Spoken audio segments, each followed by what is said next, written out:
ते झालं सारं घडून आज गेलं, जे व्हायचं ते झालं सारं घडून आज गेलं. दोष तुला कधी देऊ नको, दोष तुला कधी देऊ नको.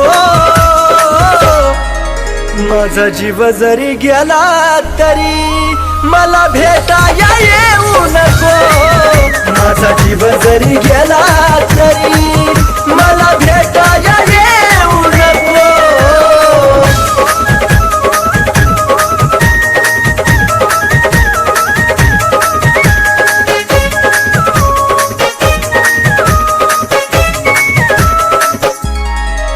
देवचन देवा मला माझं मरण कळोनी तिला.